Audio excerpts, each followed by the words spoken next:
मला honestly speaking असं वाटतं की काम मिळणं कठीण नाही आहे, काम सस्टेन करणं कठीण आहे. आणि that is the real struggle. So ये रिश्ता सुरू होतं, तिथे काम थोडं कमी झालं होतं आणि मी एक हिंदी शो साईन केला होता. मग तो सुद्धा स्क्रॅप झाला. सो मधल्या काळात माझ्याकडे काहीच काम नव्हतं. तेव्हा मी खूप थिएटर आणि परत करायला लागले होते. सो 2019 मध्ये मी घरातून आय मूव्ड आउट. मी वरईला राहायचे. म्हटलं की रोजचं अंधेरी, हे खूप अंधेरी वरई ट्रॅव्हल खूप होते. सो मी शेअरिंगमध्ये राहत होते अंधेरीमध्ये. आणि तेव्हा मी झाडून काढायचे स्टुडिओज, म्हणजे A to Z. रोज मी कमीत कमी 10-15 स्टुडिओज फिरायचे. आम्ही 3 मैत्रिणी होतो. आम्ही 2 स्कूटरवरती फिरायचो सगळीकडे की is there anything for me, hi do I fit in to anything, can I audition. 10 पैकी मला 3 मध्ये फक्त फिट बोलायचे, 7 मध्ये नॉट फिट बोलून बाहेरच्या बाहेर मला टाटा बाय बाय करायचे. पण आय डिडंट स्टॉप देअर. मी कंटिन्यूस आय शोड अप. माझं असं होतं की मला काम हवं आहे आणि ती मेहनत घेण्याची तयारी माझी आहे. सो मी कंटिन्यूस मी जायचे.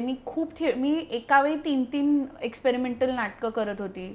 घाटकोपरला जायचे, घाटकोपरवरून अंधेरी, अंधेरीवरून वर्सोवा. हे I was juggling this. Me assist करत होते. कारण त्यावेळेला असं होतं की मी खूप मोठा स्टेप घेतलाय घरातून बाहेर पडण्याचा. सो मला रेंट आणि स्वतःच्या ह्याच्यावर भरायचंय. इतकी वर्ष मस्त कम्फर्टेबली आईबाबांच्या घरी मी राहत होते.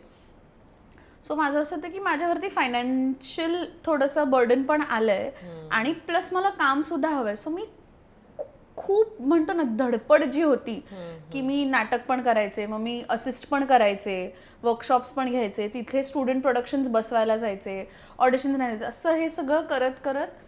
आणि सेम मी मगाशी ज्या कास्टिंग डिरेक्टरबद्दल बोलले, ध्रुव खुराना, तेव्हा ध्रुवने मला एक गोष्ट सांगितली होती की ऍक्टरचा रियाज काय असावा, तर रोज बॅग घेऊन ऑडिशन्सना जावं. आणि ही सेम गोष्ट माझे सर सौरभ सचदेवा सर तेही तेच म्हणायचे की ऍक्टरचा रियाज काय, बॅग घ्या आणि ऑडिशन्स शोधायला जा. सो हे मी रोज करायचे ना. त्या प्रोसेसमध्ये मी एका डिरेक्टरला भेटले. The director is Sachin Pathak. So आणि again Sachin Pathak happens to be my super senior from Ruia college. So त्याचा असिस्टंट माझा मित्र होता. तर मी माझ्या मित्राला भेटायला गेले, काय कसं आहेस, आणि सगळं झालं.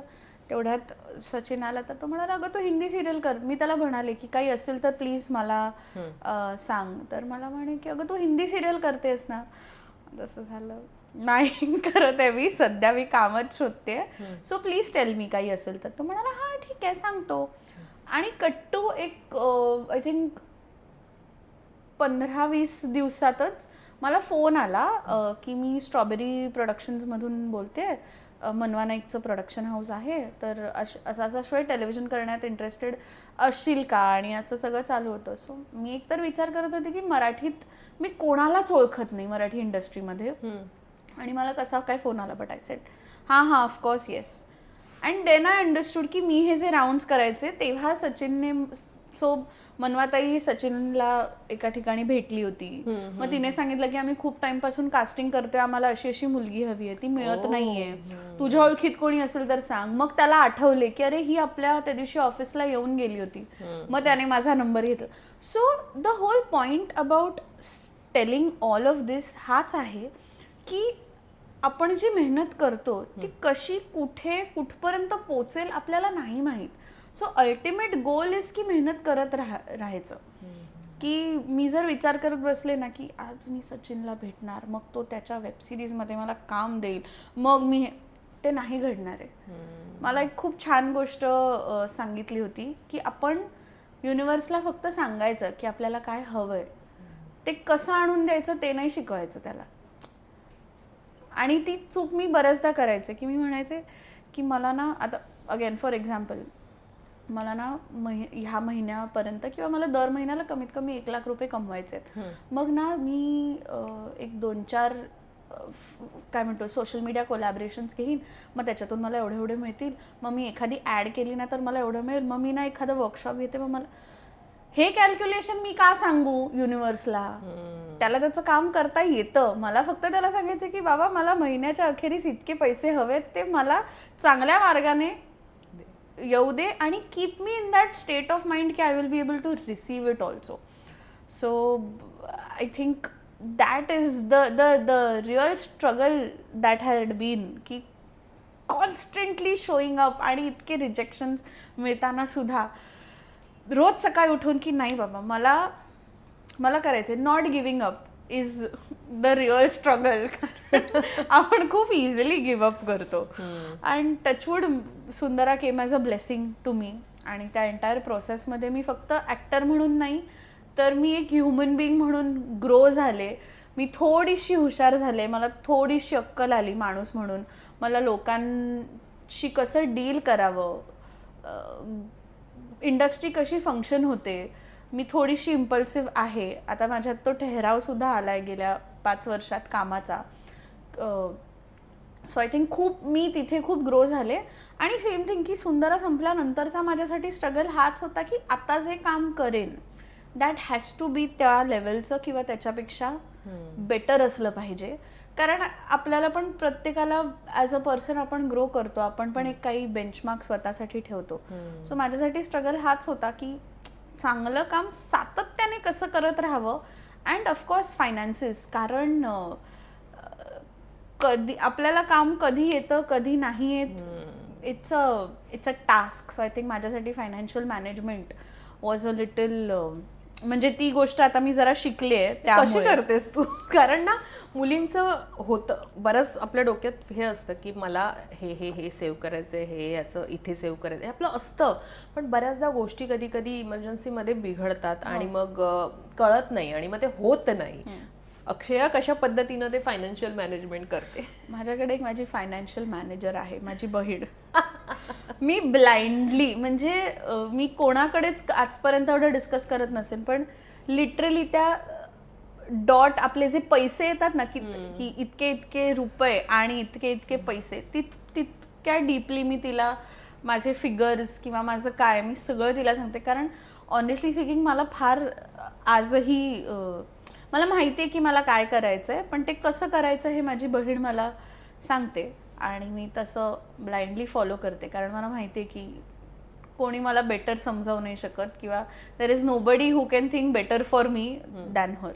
तू आत्ता मगाशी रिजेक्शनचा एक मुद्दा हे केलास. असं कोणतं रिजेक्शन आहे, अर्थात रिजेक्शन आपल्याला येतच असतात, पण असं एखादं रिजेक्शन जे मनाला चटका लावून गेलं?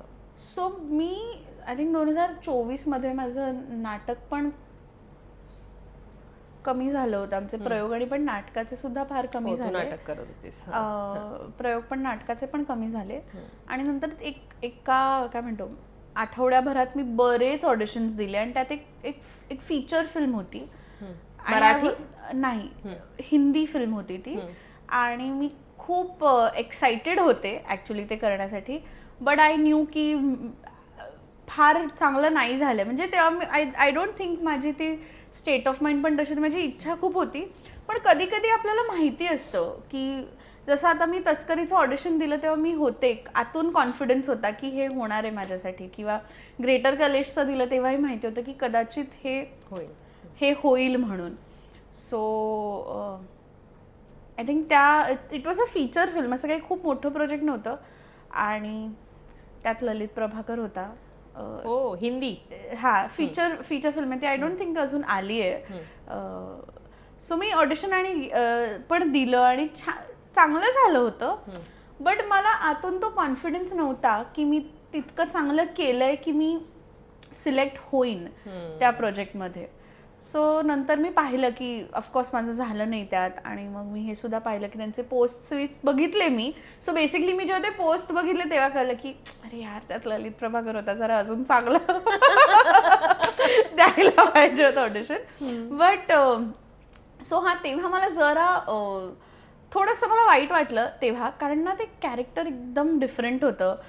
बिहारी कॅरेक्टर होतं ते. असं युपी बिहार स्टाईलचं कुठलं तरी कॅरेक्टर होतं. सो मला असं झालं की अरे आपल्याकडे खूप चांगली संधी होती काहीतरी वेगळं करण्याची आणि मी नाही फार तितक्या चांगल्यापणे ते प्रिपेअर करू शकले. सो आय थिंक तेव्हा थोडंसं वाईट वाटलं. आणि असे 2-3 ॲक्च्युली ना फिल्म्स आहेत प्रॉपर बॉलिवूडचे. जसं आता एक त्या फिल्मचं नाव काय होतं, उजडा चमन, बाला टाइप्स एक फिल्म आली होती. आयुष्मान खुरानाची नाही, आयुष्मान खुरानाची नाही. एक फिल्म होती त्यात पण मी शॉर्टलिस्ट आणि झाले आणि सगळं झाल्यानंतर ते म्हणाले की नाही तुम्ही खूप लहान दिसता त्या कॅरेक्टरसाठी. कोण होता ऍक्टर त्याच्यात मोठा? मला त्या सोनू की टिटू की हा हा हा वाला जो कार्तिक आर्यन कार्तिक आर्यन नाही दुसरा उजडा चव्हाण का असंच काहीतरी आहे त्या त्यातला हिरो का सोनू की टिटू? हा, त्यातला hero आहे. हा, हे आहे थोडस कन्फ्युजन. सो आय थिंक ते कॅरेक्टर नंतर आय थिंक मानवी गागरो का निधी सिंगने केलं मला आठवत नाही. One of the two is a part of that काय म्हणतो.